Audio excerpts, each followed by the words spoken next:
بسم اللہ الرحمن الرحیم۔ الحمدللہ، آج کی یہ ویڈیو ہم صرف استغفار کی فضیلت کے بارے میں پیش کر رہے ہیں۔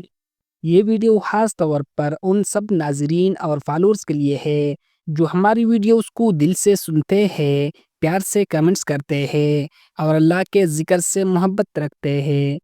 پہلے میں نے اس موضوع پر ایک مختصر ویڈیو بنایا تھا جو آپ سب نے بہت پسند کیا۔ آج اسی موضوع کا مکمل مجموعہ لے کر آیا ہوں تاکہ استغفار کی حقیقت اور اس کی طاقت کو ہم سب دل سے سمجھ سکیں۔ اس لیے ویڈیو آخر تک دیکھیں، ایک پیارا سا کمنٹس بھی کریں۔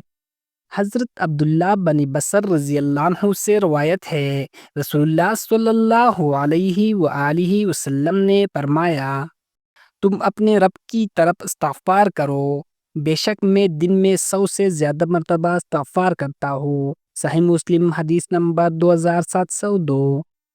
اللہ کے محبوب نبی صلی اللہ علیہ وآلہ وسلم جو گناہوں سے پاک تھے، وہ بھی روزانہ 100 سے زیادہ بار استغفار کرتے تھے، تو ہم گناہگاروں کو کتنا زیادہ استغفار کرنا چاہیے۔ حضرت ابو ہریرہ رضی اللہ عنہ سے روایت ہے، رسول اللہ صلی اللہ علیہ وآلہ وسلم نے فرمایا، جو شخص کثرت سے استغفار کرتا ہے، اللہ تعالیٰ اس کے لیے ہر تنگی سے نکلنے کی راہ بنا دیتا ہے، ہر غم سے نجات دیتا ہے اور ایسی جگہ سے رزق دیتا ہے جہاں سے وہ گمان بھی نہیں کرتا۔ سنن ابی داؤد حدیث نمبر 1518۔ استغفار نہ صرف گناہوں کو مٹاتا ہے بلکہ رزق میں برکت، مشکلات سے نجات اور دل کو سکون بھی عطا کرتا ہے۔ حضرت انس بن مالک رضی اللہ عنہ روایت کرتے ہیں، رسول اللہ صلی اللہ علیہ وآلہ وسلم نے فرمایا، خوش نصیب ہے وہ بندہ جس کے نامہ اعمال میں استغفار کثرت سے پایا گیا۔ سنن ابن ماجہ حدیث نمبر 3818۔ روزی قیامت نجات پانے والے وہی ہوں گے جن کے اعمال نامے استغفار سے روشن ہوں گے۔ حضرت علی رضی اللہ عنہ بیان کرتے ہیں، رسول اللہ صلی اللہ علیہ وآلہ وسلم نے فرمایا، اللہ کے نزدیک کوئی چیز اس سے زیادہ محبوب نہیں کہ وہ بندہ اس سے مغفرت مانگے۔ مسند احمد حدیث نمبر 5886۔ اللہ کو یہ کلمہ بہت پسند ہے، استغفر اللہ ربی من کل ذنب واتوب الیہ۔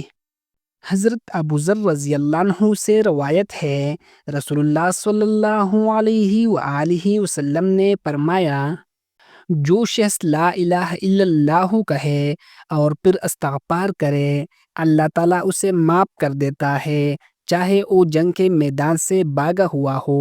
سنن ابی داؤد حدیث نمبر 1517۔ استغفار کی طاقت اتنی عظیم ہے کہ بڑے بڑے گناہ بھی معاف ہو جاتے ہیں۔ قرآن پاک میں اللہ تعالیٰ فرماتے ہیں، تم اپنے رب سے معافی مانگو، بے شک وہ بہت بخشنے والا ہے، وہ تم پر آسمان سے بارش بھیجے گا، تمہیں مال اور بیٹوں سے نوازے گا، تمہارے لیے باغات اور نہریں جاری کرے گا۔ سورۃ نوح آیات نمبر 10 سے 12۔ ایک اور جگہ ارشاد باری تعالیٰ ہے، اور اللہ انہیں عذاب نہیں دے گا جب تک وہ استغفار کرتے رہیں گے۔ سورۃ الانفال آیات نمبر 33۔ خلاصہ، پیارے بھائیوں اور بہنوں، استغفار صرف گناہوں کی معافی نہیں بلکہ رزق، اولاد، بارش، دل کا سکون، دنیاوی آسانیاں اور آخرت کی نجات، سب کچھ استغفار کے اندر چھپا ہوا ہے۔ یہی وہ راز ہے جو سب نہیں جانتے۔ اگر یہ ویڈیو آپ کو پسند آئے تو ایک پیارا سا کمنٹ ضرور کریں اور اس ویڈیو کو اپنے عزیزوں کے ساتھ شیئر کریں تاکہ یہ بھی آپ کے لیے صدقہ جاریہ بن جائے۔